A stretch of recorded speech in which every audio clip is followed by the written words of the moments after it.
Hello friends, welcome back to my YouTube channel. My name is Keval Khimsaria. I am a qualified chartered accountant and certified mutual fund distributor. I am trading in Indian stock market since more than 5 years. So let's begin with today's discussion. अगर मुझे कोई थोड़ा कम margin वाला trade place करना होगा तो मैं थोड़ा अलग टाइप का एडजस्टमेंट करूंगा। तो वो एडजस्टमेंट कैसे होता है वो हम देख लेते हैं। तो उसके लिए मैंने बैंक ऑफ बड़ौदा का एग्जांपल लिया है। मुझे लग रहा है कि बैंक ऑफ बड़ौदा में अब डाउनसाइड ज्यादा नहीं बचा है। अभी 37.6 के अराउंड ट्रेड हो रहा है। ये मैक्सिमम 30 रुपीज तक जा सकता है, उससे नीचे नहीं जाएगा। Factoring all the negative news in this price 30 के नीचे नहीं जाना मानता है। This is my conviction. आपका प्रेडिक्शन और कन्विक्शन कुछ अलग हो सकता है। और अपर साइड में वो 45 से 50 के ऊपर नहीं जा सकता है। ठीक है, तो अगर मुझे ये केस में स्ट्रैटेजी बनाना होगा तो मैं क्या करूंगा, मैं और यही आयरन बटरफ्लाई को थोड़ा मॉडिफाई कर सकता हूं। तो चेक कर लेते हैं। तो इसमें मैं क्या करूंगा, मैं पहले तो ये 37.6 रुपीज प्राइस चल रहा है तो 37.5 is the at the money call and put. तो ये दोनों मैं पहले शॉर्ट कर दूंगा। ठीक है, अगर मैंने ये दोनों शॉर्ट कर दिया तो क्या होता है, डाउन साइड 30 रुपीज और अपर साइड 45 रुपीज। अभी डाउन साइड तो ठीक है, बट अपर साइड मुझे लग रहा है कि 50 रुपीज। मैंने बोला था 45 टू 50 रुपीज, बट ये रिस्क क्यों लेना है। अगर 50 रुपीज हो गया, लेट से यही अगर 50 रुपीज हो गया तो मुझे 26,000 रुपीज का लॉस हो सकता है। तो मुझे चाहिए कि ये 50 रुपीज तक मेरा अपर प्रोटेक्शन हो। 50 रुपीज तक मुझे कोई भी लॉस नहीं चाहिए। तो मैं क्या करूंगा, अभी आप देखोगे तो अपर प्रोटेक्शन इज 45। तो मैं क्या करूंगा, 45 का कॉल बाय कर लूंगा। ठीक है, अगर 45 के ऊपर गया प्राइस तो मेरा 45 का कॉल मुझे बचा लेगा। अगर 50 गया तो now my loss is maximum 7,290 rupees. But अभी अगर मैंने ऐसा किया, अगर कॉल बाय किया तो मेरा लोअर प्रोटेक्शन इज 31.35 और अपर प्रोटेक्शन इज 43.65। ऑल्दो अगर 50 रुपीज गया तो मुझे लॉस थोड़ा ही होगा, that is 7,000 rupees he loss होगा। बट लॉस क्यों चाहिए, मतलब मुझे ऐसा कुछ चाहिए कि मुझे 50 रुपीज तक लॉस हो ही ना। तो मैं क्या करूंगा, ये जो 50 रुपीज पे जो कॉल बाय किया है, ये कॉल बाय किया है तो हमें प्रीमियम पे करना पड़ता है। एंड अगर मैं प्रीमियम पे करता हूँ तो इट इज माई कॉस्ट। तो कॉस्ट रिकवर करने के लिए हम 50 रुपीज का जो है कॉल, 2 कॉल बेच देंगे। ठीक है, तो मैंने यही किया है, 50 रुपीज के 2 कॉल बेच दिए। अभी आप चेक करोगे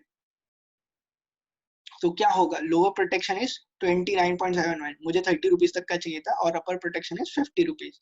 यस, तो अभी लोअर साइड 21% और upper side 33%। So I feel के हाँ, ये स्ट्रेटेजी में अभी मुझे लॉस नहीं हो सकता। लॉस मुझे कभी होगा अगर बैंक ऑफ बड़ौदा का प्राइस 30 रुपीज के नीचे जाए या 50 रुपीज के ऊपर जाए। ठीक है, और हमें लग रहा था 45 टू 50 के बीच में नहीं होगा। बहुत रेयर चांसेस है कि 45 से 50 के बीच में प्राइस जाए। But in this situation also मुझे 1,500 रुपीज का प्रॉफिट होगा। ज्यादा प्रॉफिट नहीं होगा, बट एटलीस्ट जो 7,000 रुपीज का लॉस हो रहा था वो मैंने कवर कर दिया है। ठीक है, तो डाउन साइड मेरा 30 रुपीज तक कोई लॉस नहीं है और अपर साइड मुझे 50 रुपीज तक कोई लॉस नहीं होगा। यस, 45 से 50 के बीच में मुझे ज्यादा प्रॉफिट भी नहीं होगा बट लॉस भी नहीं होगा। Profit is 1,500 rupees only. But what if अगर यही रेंज के बीच में गया, तो डिपेंडिंग ऑन क्या प्राइस चल रहा है मेरा प्रॉफिट डिफरेंट डिफरेंट होगा। Maximum profit can be 40,000 rupees, और वही लाइट से अगर 42 रुपीज प्राइस हो गया on the day of expiry तो 17,000 रुपीज प्राइस प्रॉफिट होगा। लेट से अगर 35 रुपीज मेरा क्लोजिंग प्राइस हो गया बैंक ऑफ बड़ौदा का, तो कितना मेरा प्रॉफिट कितना होगा, इट वुड बी 28,900। सो ये मैंने क्या किया, पहले एक शॉर्ट स्ट्रेडल बनाया, बाद में मुझे जो रेंज चाहिए था वो रेंज के हिसाब से मैंने कॉल बाय किया, और वो जो कॉल बाय किया था उसका प्रीमियम जो पे किया था वो मेरा कॉस्ट था, वो कॉस्ट को कम करने के लिए मैंने 2 कॉल शॉर्ट कर दिए। So this is how I trade. अगर आप देखोगे तो बैंक ऑफ बड़ौदा का ट्रेड के लिए call buy put buy call sell, put sell call sell, that is short straddle, और ये जो हमने 45 का कॉल बाय किया था और 50 के 2 कॉल सेल किए थे, तो इसका profit is 2,87,000 rupees. Let's say थोड़ा मार्जिन बढ़ गया तो it would be 3 lakh rupees. So ये केस में भी लॉस होने का चांसेस बहुत कम है। मुझे लॉस तभी होगा जब भी मेरा प्रेडिक्शन रॉन्ग होगा, बट अगर मुझे बिफोर एक्सपायरी ऐसा कुछ लगा तो मैं ये स्ट्रैटेजी में मॉडिफिकेशन कर सकता हूँ। So this is how I trade. I modify the conventional strategies. ये जो हमने स्ट्रैटेजीज देखी थी वो बेस्ड ऑन सिचुएशन मैं ऐसे मॉडिफाई करता हूँ। सो ये तो मैंने एजुकेशनल पर्पस के लिए ही बनाया था। हम maybe first week of June में ये दोनों स्ट्रैटेजी बनाई थी उसे रिव्यू करेंगे, ठीक है। और फिर से मैं डिस्क्लेमर दे देता हूँ, अगर आपको ये स्ट्रैटेजी यूज करनी है और बेस्ड ऑन दिस अगर आपको ट्रेड प्लेस करना है तो आप आपके फाइनेंशियल एडवाइजर से पहले एडवाइस ले लीजिए। अगर कुछ भी प्रॉफिट या लॉस होगा तो मैं रिस्पॉन्सिबल नहीं हूँ। Okay, with this I would like to conclude here itself.